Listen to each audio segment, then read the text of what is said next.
சமீபத்தில் ஈரோட்டில் பள்ளியில் படிக்கக்கூடிய ஒரு பெண் பிள்ளைக்கு ஸ்காலர்ஷிப் வந்திருக்கு அப்படின்னு சொல்லிட்டு ஸ்மார்ட் ஃபோனில் தொடர்பு கொண்ட ஒரு நபர் இந்த நான் சொல்கிற அக்கௌண்ட்டுக்கு நீங்கள் பணம் அனுப்புனீங்கன்னா உங்களுக்கு லோனு தட் இஸ் ஸ்காலர்ஷிப் வந்துடும் அப்படின்னு சொல்லி ஏமாற்றி அவங்ககிட்ட இருந்து கிட்டத்தட்ட 1,00,000 ரூபா அவங்க வங்கி கணக்குலேருந்து பணத்தை களவு செஞ்சுட்டாங்க.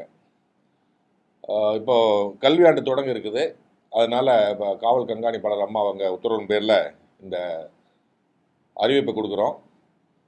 யாராவது பள்ளியிலையோ கல்லூரிலையோ அல்லது பாலிடெக்னிக்லையோ அல்லது வேறு எந்த கல்வி நிறுவனங்களில் படிக்கக்கூடிய மாணவர்களோ மாணவிகளுக்கோ இந்த மாதிரி செல்ஃபோனில் ஸ்மார்ட் ஃபோனில் தொடர்பு கொண்டு உங்களுக்கு கல்வி உதவித்தொகை வந்திருக்கு, அரசால் வழங்கக்கூடிய உதவித்தொகை வந்திருக்கு அப்படின்னு சொல்லி தொடர்பு கொண்டு இந்த ஸ்கேனரை கியூஆர் கோடை ஸ்கேன் பண்ணுங்கள் அல்லது லிங்க்கை டச் பண்ணுங்கள் அல்லது நாங்கள் சொல்லக்கூடிய அக்கௌண்ட் நம்பருக்கு இனிஷியலாக கொஞ்சம் தொகையை போட்டு விட்டிங்கன்னா உங்களுக்கு பெரிய தொகை வரும். 1,00,000 ரூபா போட்டிங்கன்னா 5,00,000 ரூபா வரும். அந்த மாதிரிலாம் உங்களை ஆசை வார்த்தை காமிப்பாங்க. அந்த மாதிரி செஞ்சிங்கன்னா தயவுசெய்து யாரும் அதையே நீங்கள் தயவுசெய்து செய்ய வேண்டாம். ஏன்னா உங்களுக்கு எந்த மாணவனோ மாணவியோ இருந்தாங்கன்னா அவங்களுக்கு கல்வி உதவித்தொகையை அந்த பள்ளியோட தலைமை ஆசிரியரோ அல்லது கல்லூரி முதல்வரோ அந்த படிவத்தை பூர்த்தி செய்து அனுப்பிச்சி வச்சாங்கன்னா உங்கள் வங்கி கணக்கு நேரடியாக பணம் சேர்ந்துடும். அதனால் உங்களை தொடர்பு கொண்டு அந்த ஸ்மார்ட் ஃபோனில் தொடர்பு கொண்டு இந்த மாதிரி கல்வி உதவித்தொகை வந்துருச்சு அப்படின்னு சொல்லி யாராவது உங்களை ஆசை வார்த்தை காமிச்சா தயவு செய்து ஏமாற வேண்டாம். அப்படி ஒருவேளை நீங்கள் ஏமாந்துட்டீங்க அப்படின்னா 1930 1930 அப்படிங்கிற செல்பேசி எண்ணில் தொடர்பு கொண்டு உடனடியான அடுத்த நிமிஷமே கொஞ்சம் கூட காலதாமதம் இல்லாமல் நீங்கள் புகாரை பதிவு பண்ணிங்கன்னா அந்த பணம் அந்த அக்கௌண்ட்லேருந்து அடுத்த அக்கௌண்ட்டுக்கு போகிறத நம்ம தடுத்துடலாம். இது ஒரு வகையான சைபர் கிரைம் கிரிமினல்ஸோட மோசடி. இன்னொரு வகையான மோசடி இப்போ சமீப காலமாக நடக்குது அப்படின்னு கேட்டிங்கன்னா, என்னுடைய கூகுள் பே வேலை செய்யலை, என் ஒய்ஃப் ஹாஸ்பிட்டலில் சீரியஸாக இருக்காங்க, அதனால் உங்கள் கூகுள் பே அக்கௌண்ட் நம்பர் கொடுங்க, அந்த அக்கௌண்ட்டுக்கு நான் ஒரு 20,000 ரூபா பணம் அனுப்பிச்சுடுவாங்க, எனக்கு ஊர்லேருந்து அனுப்பிச்சுடுவாங்க, எங்கள் அண்ணா அனுப்புவாங்க அல்லது எங்கள் கம்பெனிலேருந்து அனுப்பிச்சுடுவாங்கன்னு சொல்லி 20,000 30,000 50,000 1,00,000 சொல்லி இங்கே கூகுள் பேக்கு அனுப்பிச்சுட்டு நீங்கள் ஒரு நல்லெண்ணத்தின் அடிப்படையில் ஐயோ ஹாஸ்பிட்டல் இருக்காங்களேன்னு சொல்லி அந்த பணத்தை வித்ட்ரா பண்ணி கொடுத்துருவீங்க. ஆனால் அந்த பணம் சைபர் குற்றத்தில் சம்மந்தப்பட்ட பணமாக இருக்கும். அப்படி இருக்கும்போது உங்கள் வங்கி கணக்கு முடக்கமாயிரும். இந்த மாதிரியும் நிறைய கிராமங்களில் பெட்டி கடை, டீ கடை, சின்ன சின்ன தொழில் பண்ணுறவங்ககிட்ட இந்த மாதிரி குற்றங்களும் நடக்குது. அதனால் இந்த மாதிரி சைபர் குற்றங்களில் உங்களுடைய பணத்தை தயவுசெய்து ஏமாந்து இழக்க வேண்டாம் அப்படின்னு சொல்லிட்டு ஈரோடு மாவட்ட காவல் கண்காணிப்பாளர் அம்மா அவங்க உங்களையெல்லாம் கேட்டுக்கிறாங்க. அதே போல் இந்த ஷேர் மார்க்கெட்டில் நீங்கள் இன்வெஸ்ட் பண்ணுறதுங்கிறது ஒரு பெரிய அளவிலான பண இழப்பு ஏற்படுது.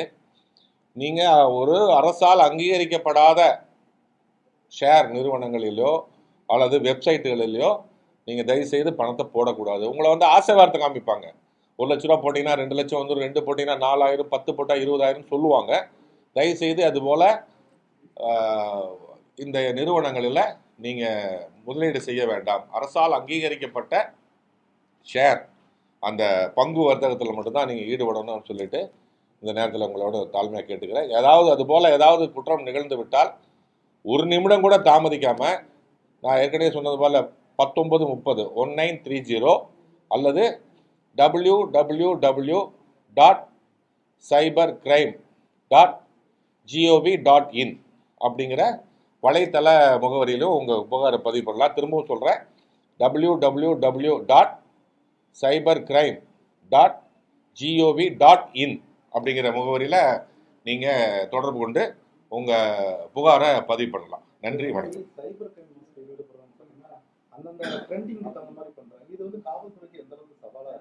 கண்டிப்பாக. அதனால் நம்ம இந்த பண விஷயங்களில் ரொம்ப ரொம்ப கவனமாக இருக்கணும். யாராவது ஆசை வார்த்தை கூட்டி உங்களுக்கு நான் லோன் கொடுக்குறேன் அல்லது நீங்கள் கொரோனா ஊசி போட்டுலன்னா இந்த லிங்கை டச் பண்ணுங்கள் அப்படின்னெல்லாம் சொல்லுவாங்க.